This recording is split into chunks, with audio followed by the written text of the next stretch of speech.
할렐루야. 네, 반갑습니다. 오늘도 하나님께서 허락하시는 풍성한 은혜, 하나님께서 부어주시는 풍성한 은혜를 온전히 받아 누리는 우리 모든 성도님들이 다 되시기를 주님의 이름으로 축복합니다. 예, 말씀을 나누기 전에 먼저 여러분들께 말씀을 드릴 것은요. 여러분들 오늘 주보에 보면 여러분들 몇 가지가 들어가 있을 건데 지금 이게 헌금 작정서가 들어가 있어요. 헌금 작정서가 들어가 있는데 지난주에 강구를 하면서 여러분들에게 말씀을 드린 것처럼 이 헌금 작정서를 이렇게 여러분 작정서를 써서 주셔야지만 재정부에서 봉투를 만들기가 용이합니다. 여러분들이 작정서를 써주지 않은 상태에서 그냥 헌금을 하게 되면 그 헌금을 가지고 막 이렇게 써야 되니까 이게 뭐 또 여러분들이 이게 서로 또 천차만별로 이렇게 되기 때문에 내가 크든 작든 작정을 해서 하는 거하고 또 그렇지 않은 거하고 우리 또 마음가짐이 또 다르거든요.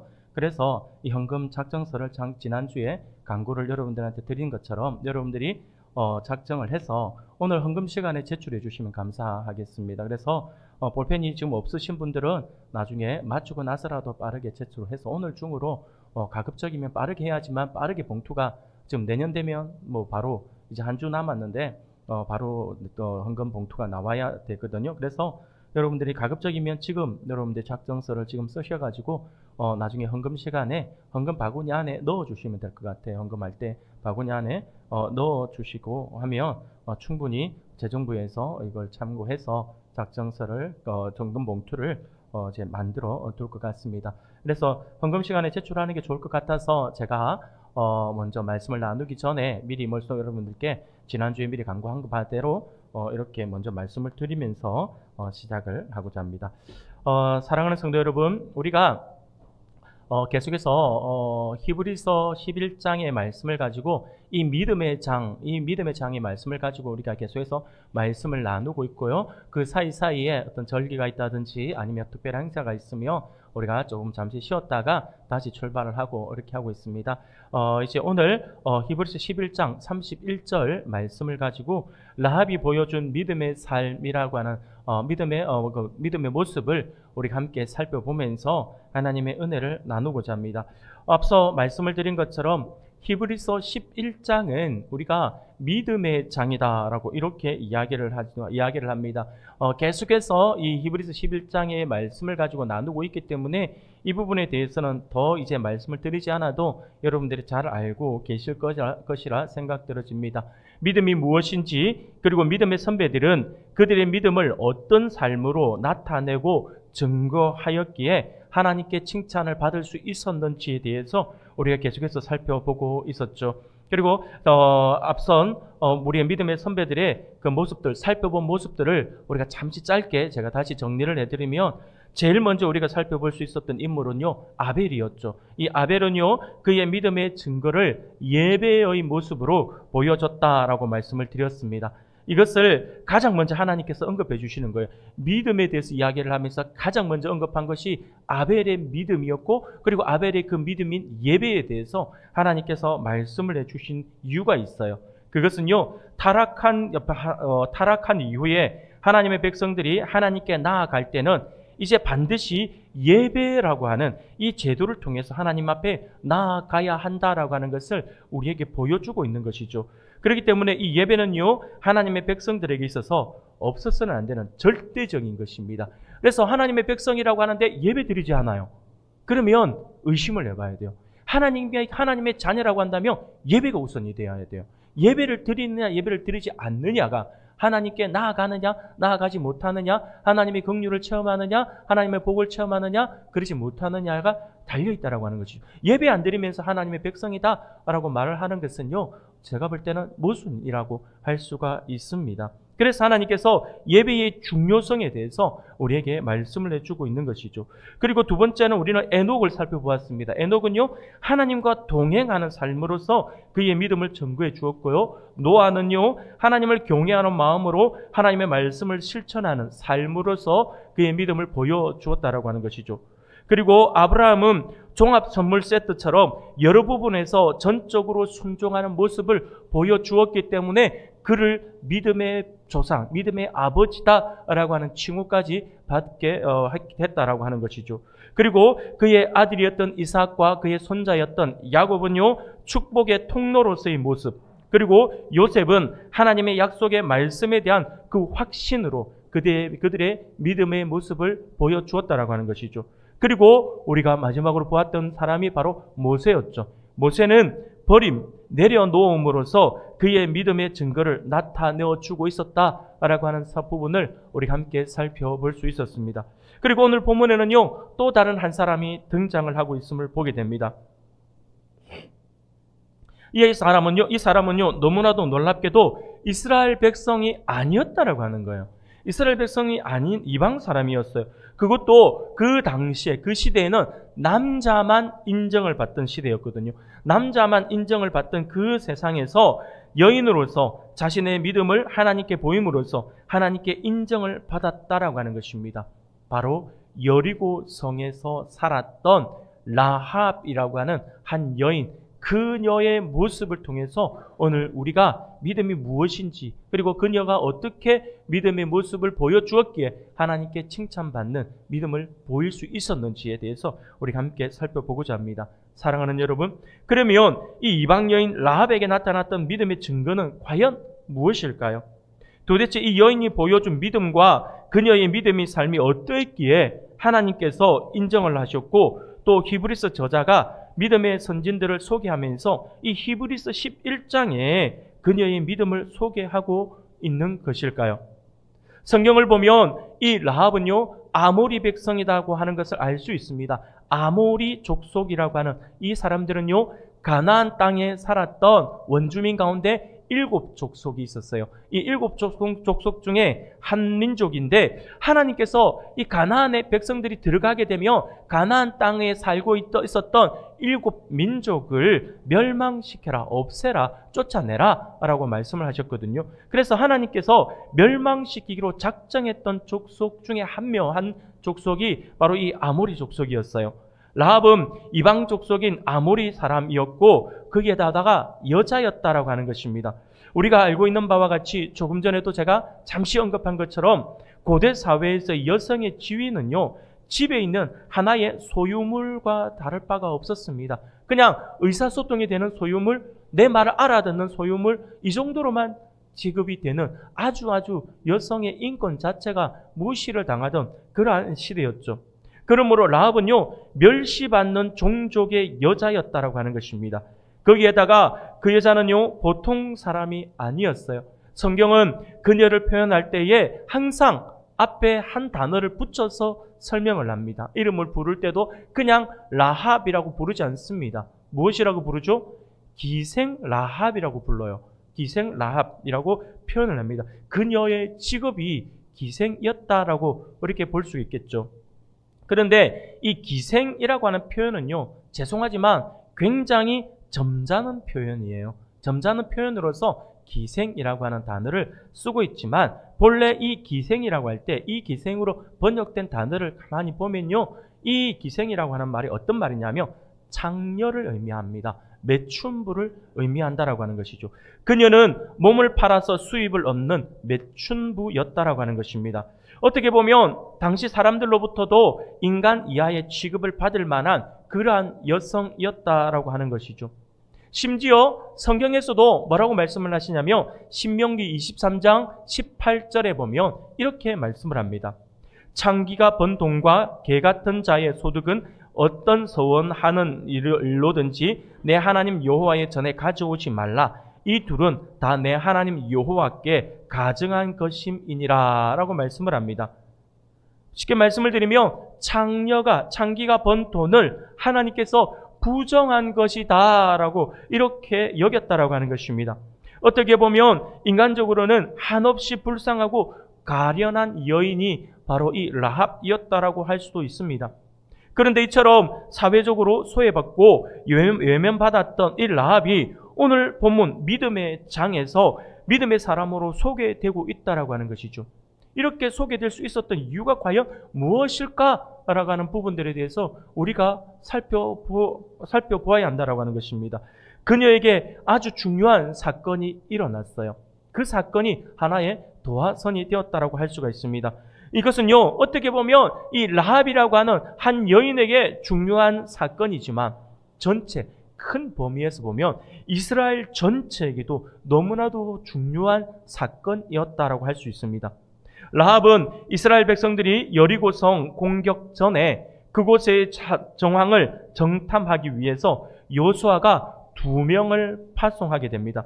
2명의 정탐꾼을 파송을 해서 여리고성을 정탐하고 오게 만들었어요. 그런데 이 2명의 정탐꾼이 왔을 때에 이 라합이 위험을 무릅쓰고 그 사람들을 보호했고 또 무사히 돌아갈 수 있도록 도와주었다라고 하는 것입니다. 이러한 라합의 행위를 성경에서는요, 이 히브리서 저자는 믿음으로 행한 행동이었다라고 표현을 하고 있다라고 하는 것이죠. 사실 여호수아서의 기록을 보면 그녀가 하나님에 대한 믿음이 있었다라고 하는 것을 우리가 확인할 수 있습니다. 이방 여인임에도 불구하고 그녀가 믿음을 가지고 있었다라고 하는 것을 우리는 여호수아서에서 이 라합의 기사를 우리가 한번 살펴보면 알 수가 있어요. 여호수아서 2장 8절부터 11절까지의 말씀입니다. 우리가 좀 길지만 8절부터 11절까지를 앞에 화면이 나오니까요, 한 목소리로 같이 한번 읽어보겠습니다. 같이 읽겠습니다. 시작. 또 그들이 눕기 전에 라합이 지붕에 올라가서 그들에게 이르러 말하되 여호와께서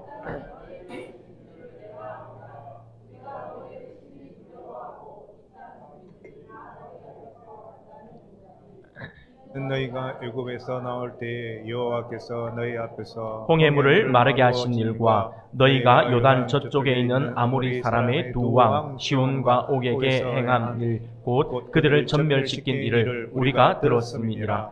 우리가 듣자 곧 마음이 녹았고 너희로 말미암아 사람이 정신을 잃었나니 너희의 하나님 여호와는 위로는 하늘에서도 아래로는 땅에서도 하나님이시니라. 아멘. 라합이 하나님을 고백하고 있는 장면이죠. 라합은 이스라엘의 하나님 여호와께서 여리고성을 포함한 가나안 땅 전체를 이스라엘에게 주신 것으로 받아들이고 그것을 믿고 있었다라고 하는 것입니다. 이런 믿음은 하나님이 이스라엘을 위해 홍해 및 광야에서 행하신 큰 일들을 소문으로 듣고서 생겨난 믿음이었다라고 할 수가 있습니다. 그러면서 그녀는요, 너희 하나님 여호와는 위로는 하늘에서도 아래로는 땅에서도 하나님이시니라 라고 고백을 하고 있습니다. 지금 우리 한글 개역 개정 성경에서는 이렇게 너희 하나님 여호와는 위로는 하늘에서도 아래로서는 땅에서도 하나님이시니라 라고 고백을 하잖아요. 예전에 우리 예전 성경이었던 개역 한글 성경에서는요, 이 부분을 이렇게 표현하고 있어요. 상천하지라고 이야기를 하거든요. 상천하지에 오직 여호와 하나님만이 참 신이다 라고 고백을 하고 있어요.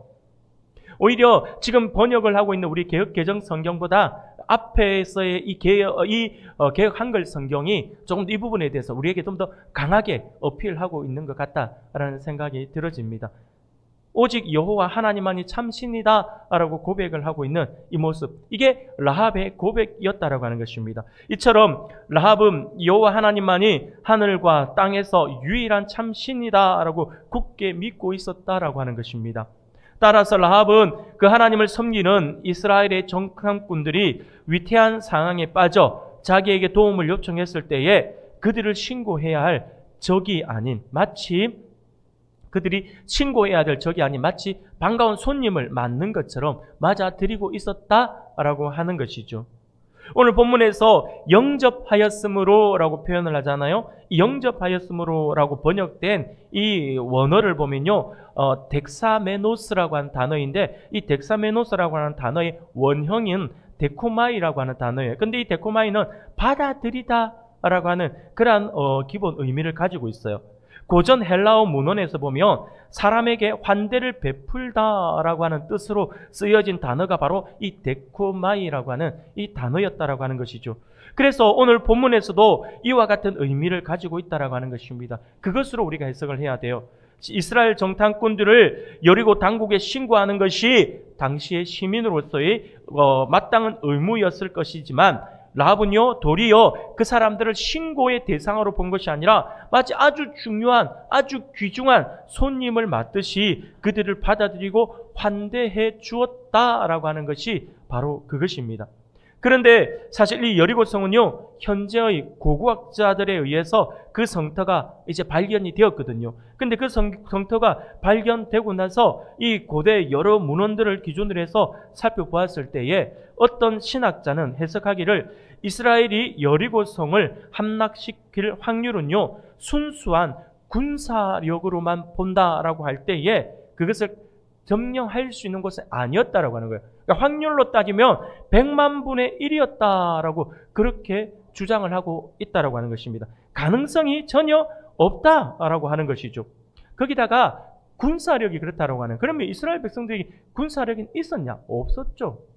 더더욱이 이스라엘 백성들이 정탐한다라고 하는 것은 더더욱이 어려웠다라고 하는, 같은 군사끼리 부딪혀도 여리고성 자체는요 이게 함락시키기가 쉽지 않아요. 정말 전혀 요새 중에 요새였고요. 성벽도 이 여리고성은요 지금 고고학자들이 발견해서 그 성터를 확인한 결과 성터도 보니까 성벽도 이중으로 되어 있었어요.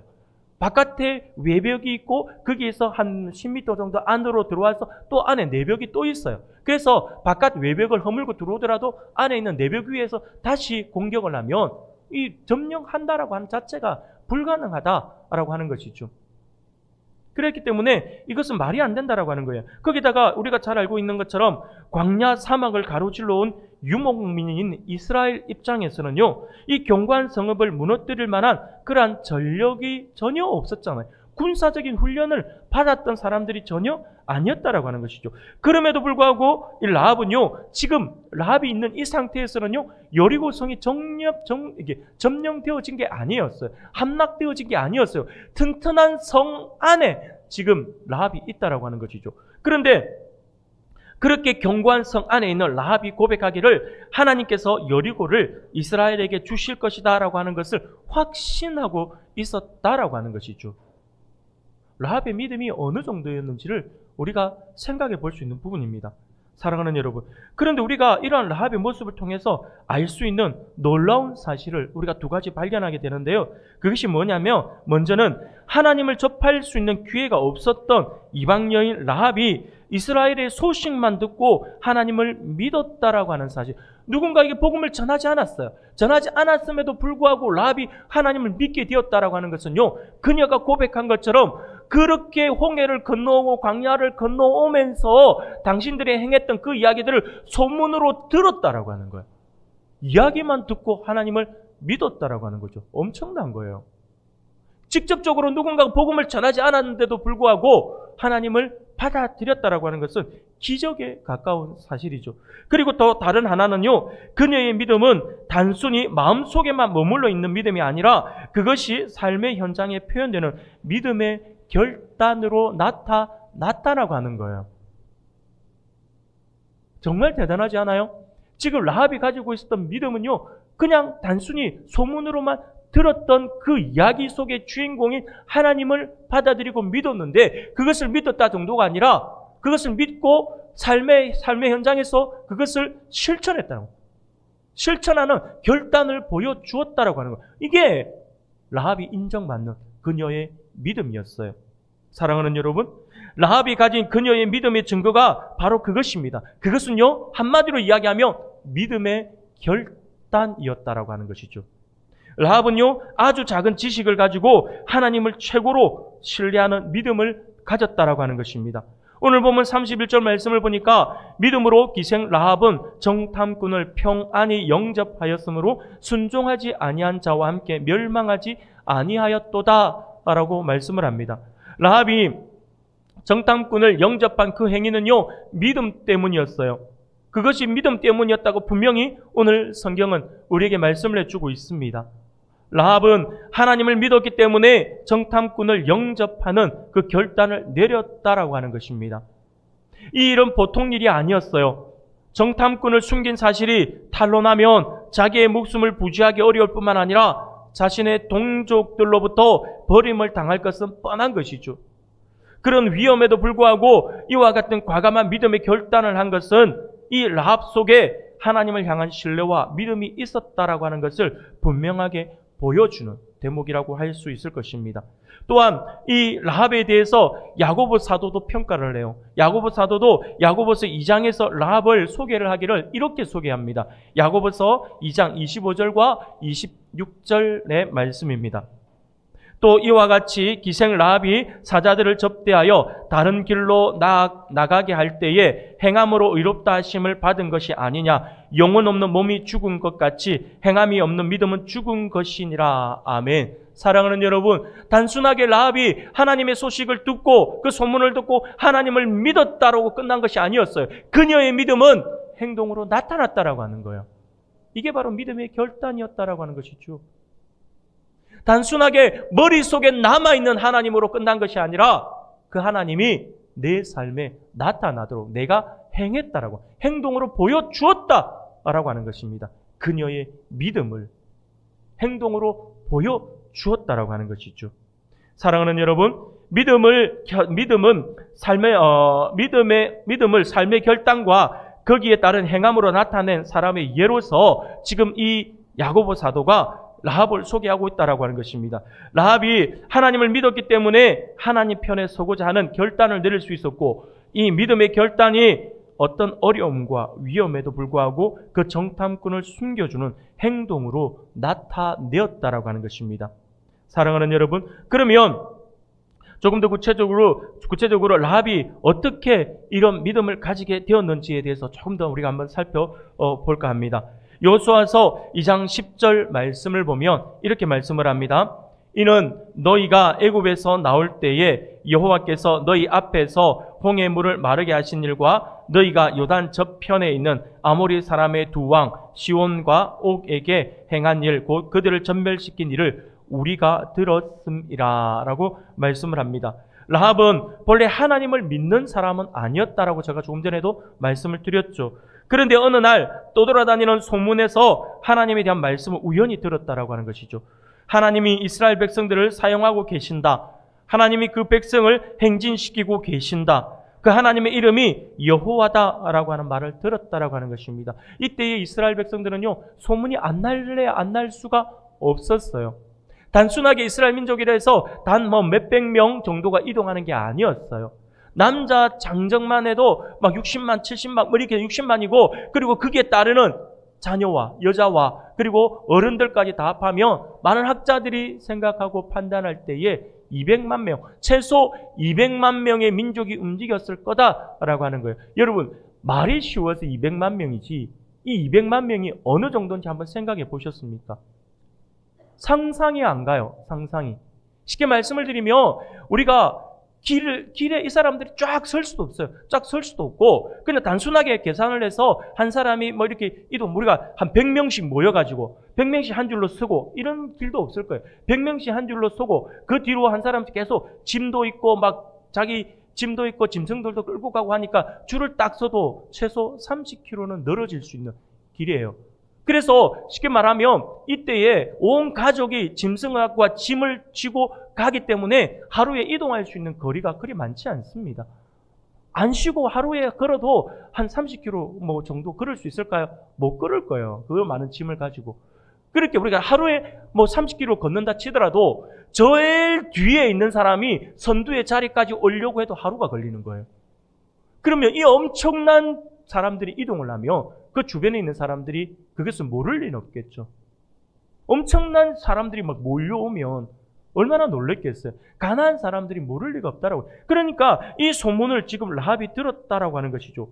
그리고 그들을 인도하시는 분이 여호와다라고 하는 것을 들었다라고 하는 것입니다. 라합은요, 온 세상을 창조하신 분이신 하나님이 이스라엘 백성들을 통해서 어떻게 역사하고 계신지에 대한 소식을 들었을 때에 그녀는요, 하나님을 믿기 시작했다라고 하는 것입니다.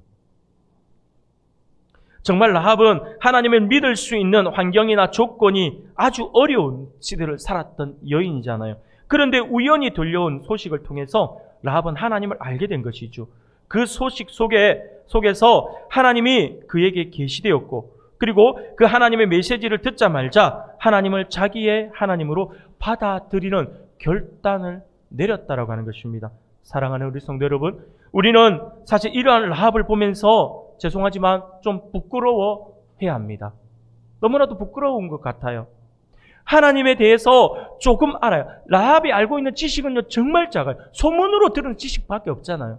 그런데 그렇게 조금 알면서도 하나님을 믿는 그런 삶 속으로 들어가서 전적으로 하나님을 의지하는 라합의 모습에 비해서 오늘 우리의 모습은 어떻습니까?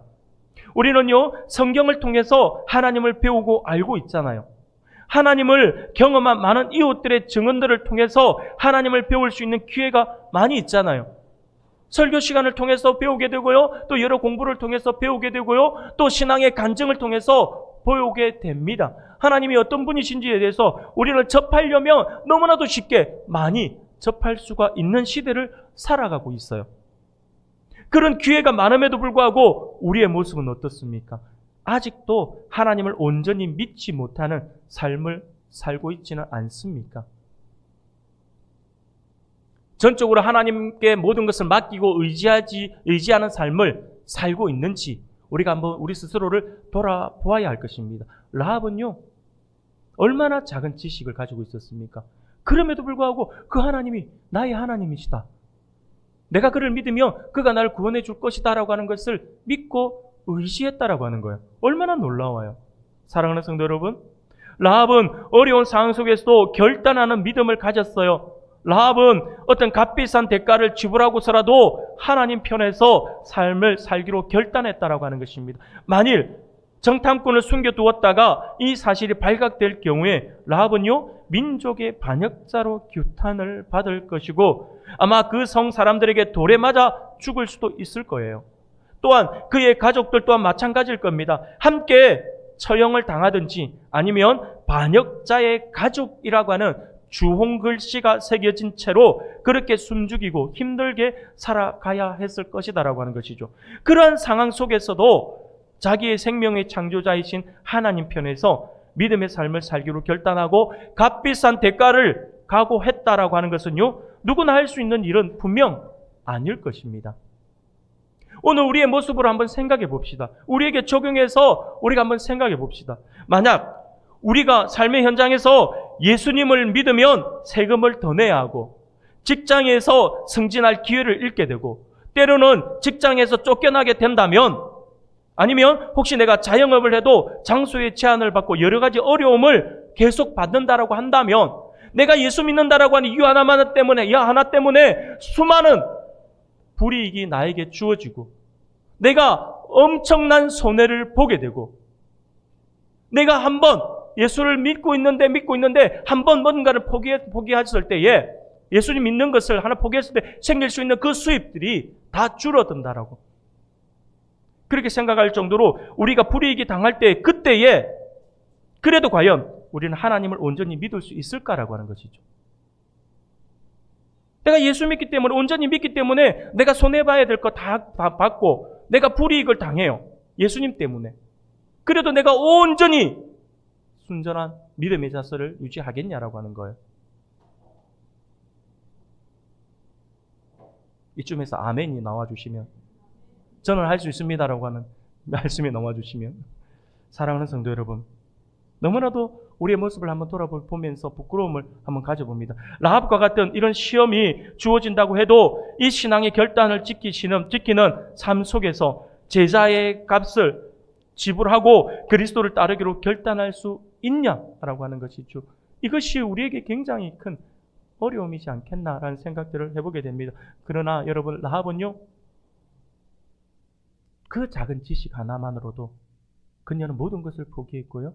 하나님을 온전히 믿으려고 결단을 했다라고 하는 것이 우리에게 얼마나 큰 도전을 안겨주는지 모르겠습니다. 사랑하는 여러분, 이런 믿음과 결단을 가진 라합에게 하나님이 어떻게 보상을 해주셨나요? 하나님은요, 이런 믿음의 결단을 해서 그렇게 행동한 사람 그냥 넘기지 않습니다. 하나님이 지켜보고 계세요. 하나님이 어떤 보상을 해주셨습니까? 우리가 잘 알고 있는 것처럼 라합은요, 원래 여리고성의 모든 사람은 다 죽여야 돼요. 다 죽임을 당하게 되어 있어요. 그런데 라합은 죽임을 당하지 않았어요. 라합은 살았어요. 그리고 심지어 라합만 살은 게 아니에요. 성경에서 이름은 거론되고 있지 않지만 누구든지 라합의 그 집에 들어가 있는 사람은 다 살았어요. 표시해놨기 때문에. 라합의 집에 들어간 사람은 다 살 수 있었다라고 하는 사실들을 우리가 분명히 기억해야 할 것입니다. 라합 자신뿐만 아니라 그녀의 집 전체가 구원을 받았어요. 하나님의 진노로 여리고성이 몰락해버리고 마는 그러한 아수라장 속에서도 라합의 가족 전체가 구원을 받았다라고 하는 것입니다. 여기서 우리가 놀라운 한 가지 사실을 발견하게 됩니다. 그것은 무엇이냐면요, 하나님께서 여호수아를 통해서 정탐꾼을 보낸 것은요, 정탐꾼을 보낸 것은 단순히 이스라엘 백성들 입장에서는요, 여리고성을 정탐하기 위해서 정탐꾼을 보낸 거잖아요. 근데 사실은 거기에 무엇이 포함되어 있냐면 하나님께서 큰 그림 안에서 이 라합을 구원하시고자 정탐꾼을 보내주신 거죠. 얼마나 놀라워요. 하나님을 믿는 사람, 힘들고 어려운 상황 속에서 정말 고통받는 그러한 상황 속에서도 하나님을 온전히 믿고 그 믿음의 결단을 가지고 살아가려고 하는 그때, 세상 사람들로부터 손가락질 받고 세상 사람들로부터 불이익을 당하는 그때 그 상황 속에 처했는 사람이라 할지라도 그가 하나님을 온전히 믿으면 하나님은요, 그를 지켜주시고 그를 보호하시고 그를 구원하기 위해서 사람을 보내주신다라고 하는 거예요. 얼마나 놀라워요. 하나님께서 정탐꾼을 보낸 것은 단순히 가나안 땅을 정탐하는 것뿐만 아니라 이미 하나님을 믿고 있던 이 라합의 믿음을 귀하게 보셔서 그 믿음에서 그녀를 그 심판에서 구원하시려고 하는 그러한 뜻이 있었다라고 하는 것입니다. 사랑하는 여러분, 이러한 장면은요, 이 라합에게서만 볼 수 있는 게 아니에요. 노아 시대에도 보면 하나님이 세상을 심판하실 때에 하나님을 신뢰하고 그 약속의 말씀을 받아들인 사람들을 구원하기 위해서 하나님께서 방주를 예비해 두셨고요.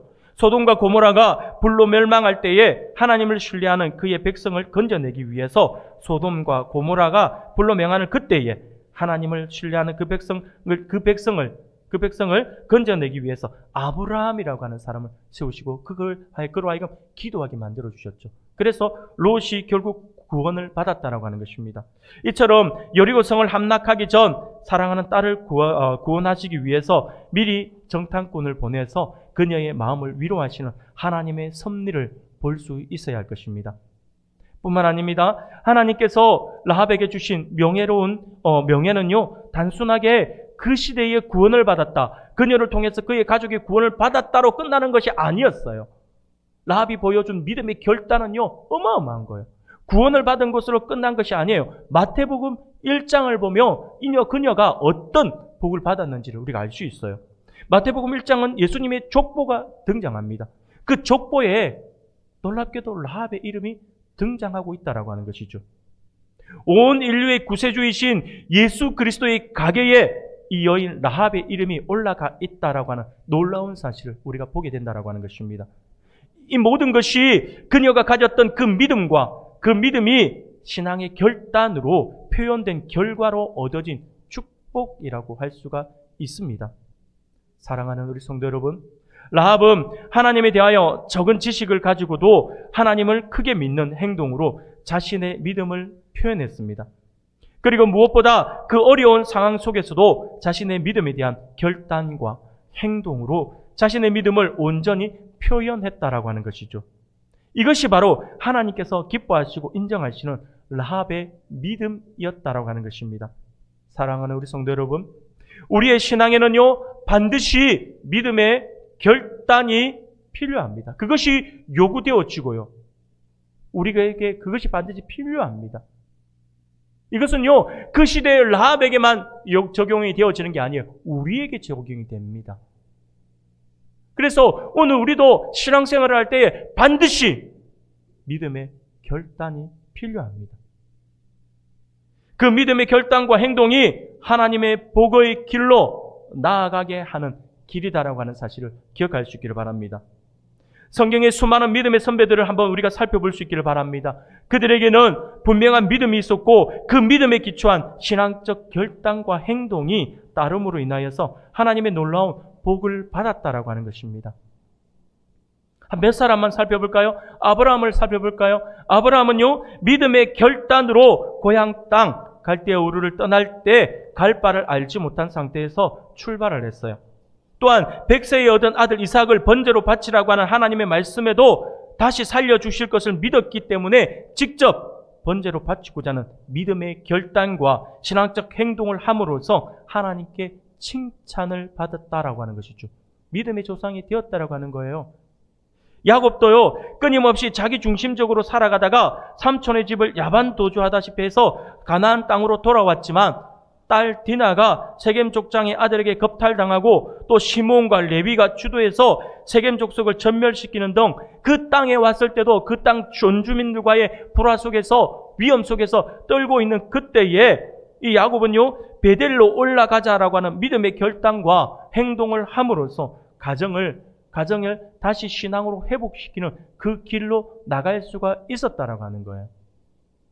모세와 이스라엘 백성들이 광야 생활을 끝내고 가나안으로 전진할 때에 요단 강물이 흘러 넘쳐서 그들의 앞을 가로막고 있을 때에도 그들이 믿음의 결단과 행동으로 제사장의 발이 요단 강물에 닿았을 때에 요단 강물이 멈추었다라고 하는 사실도 우리가 기억해야 한다라고 하는 것이죠. 사랑하는 성도 여러분, 신앙은요, 반드시 우리에게 믿음의 결단을 요구합니다. 그게 우리 안에 있는 믿음으로 끝나는 게 아니에요. 우리 안에 있는 믿음은요, 반드시 행동으로 보여줘야 되거든요. 근데 그것은요, 우리의 삶 속에서 믿음의 결단, 우리가 어떤 결단을 하느냐라고 보여진다라고 하는 것 사실을 기억할 수 있기를 바랍니다. 우리의 믿음에는요, 항상 믿음의 결단이 요구되어집니다. 그리고 그 결단에 따른 행함이 우리 안에 있는 믿음을 온전케 한다라고 하는 사실을 기억할 수 있기를 바랍니다. 극심한 기근을 피해서 고향 땅을 버리고 모압으로 갔던 엘리멜렉과 나오미의 가족을 한번 보십시오. 이민 10년 만에 엘리멜렉과 두 아들 말론과 기르온이 죽임을 당했어요. 죽어버렸어요. 그리고 이제 나오미와 두 며느리만 낯선 땅에서 외롭고 두려운 상황 속에서 살아가고 있었어요. 그러다가 하나님께서 가나안 땅에 은혜를 베풀어 주셔서 다시 풍년이 왔다라고 하는 소식을 듣게 되자 나오미가 어떻게 했습니까? 나오미는요, 돌아가는 것이 힘들었어요. 모든 것을 정리하고 왔잖아요. 10년 만에 내가 고향으로 정말 딱 금이한양하는 것도 아니고 정말 어떻게 보면 죄송합니다 이런 표현에서 거지 같은 모습으로 지금 돌아가야 되는 거잖아요. 그렇기 때문에 그녀는요, 굉장히 힘들 수밖에 없어요. 그런데 나오미가 힘들겠지만 돌아가야겠다라고 하는 결단과 행동으로 그가 어떻게 했습니까? 고향으로 돌아갔어요. 고향 베들레헴으로 돌아갔을 그때에 보아스라고 하는 한 인물을 만나게 되고 이 보아스를 통해서 다시 가정이 회복되는 그런 복을 누렸다라고 하는 사실이죠. 사랑하는 성도 여러분, 우리가 믿음이 있다라고 하면서 아무런 결단과 행동이 따르지 않는다라고 한다면 그저 우리의 믿음은 내 안에 하나의 관념으로 남아있을 뿐입니다. 감나무에서 저 감나무의 감을 내가 먹을 것이다라고 하는 믿음을 가지고 있는데 그저 감나무 아래에서 감이 떨어지기만을 기다리면서 누워서 입만 떡 벌리고 있다라고 한다면 그 감이 입으로 들어올까요? 내 얼굴에 맞는 것도 대단한 것 같아요. 쉽지가 않죠. 감을 먹을 것이다라고 하는 믿음이 있다면 당연히 그 감을 따서 취해야겠다라고 하는 결단과 그 결단에 따른 행함으로 감을 따서 먹어야 한다라고 하는 것입니다. 그저 감 맛있겠다 언젠가는 먹게 되겠지 하면서 감나무 아래에서 입만 벌리고 있으면 안 된다라고 하는 거예요. 사랑하는 여러분, 우리의 믿음은 반드시 행동으로 나타나야 합니다. 그러기에 신앙적 결단이 반드시 필요합니다. 그 결단에 맞추어서 행동을 할 때에 우리는 하나님의 풍성한 복을 받아 누릴 수 있다라고 하는 사실을 반드시 기억할 수 있기를 바랍니다. 사랑하는 여러분, 이것은요, 우리 어른들에게만 적용되는 것이 아니에요. 학생들에게도 적용되어집니다. 내가 주일만큼은 온전히 섬기겠다, 온전히 하나님 앞에 드리겠다라고 결단하고 한번 공부해 보세요. 하나님께서 여러분들에게 지혜를 주실 거예요. 충분히. 저는요, 제가 교육의 현장에서 오래 있다 보니까 이런 경험들을 참 많이 했어요. 학생을 하나 가르치는데 이 아이가 주일만 되면, 시험 기간만 되면 빠지는 거예요, 자꾸. 그래서 기도하면서 결단을 했어요. 저하고 저희 아내가 맡은 반이었거든요. 아이 하나가.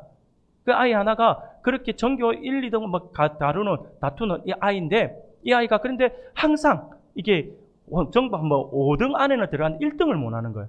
그러니까 얼마나 이 초조하겠어요. 여러분 아시다시피 전교에서 저 뒤에 있는 아이들은요, 시험 기간이 와도 초조해지지 않아요. 보통 초조해지는 아이들은요, 성적이 우수한 아이들이죠.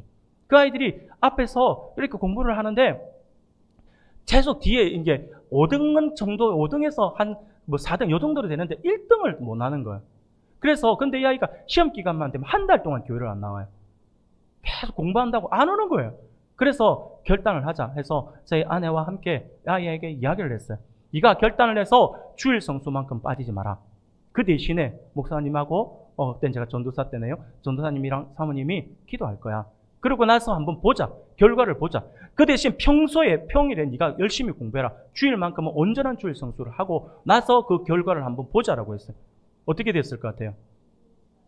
예, 내가 뭐 아이가 성적이 더 떨어졌어요. 이랬으면 말씀을 안 드렸겠죠. 그 아이가 그때부터요, 졸업할 때까지 1등을 놓치지 않았어요. 1등을, 자기도 놀란 거예요. 1등을 하고 나서, 아니, 어떻게 공부를 안 했는데 더 성적이 나오죠? 이게 하나님께서 너를 총명하게 해주시면 되는 거야. 하나님을 의지하는 사람만이 할 수 있는, 체험할 수 있는 놀라운 은혜야. 라고 제가 이야기를 했습니다.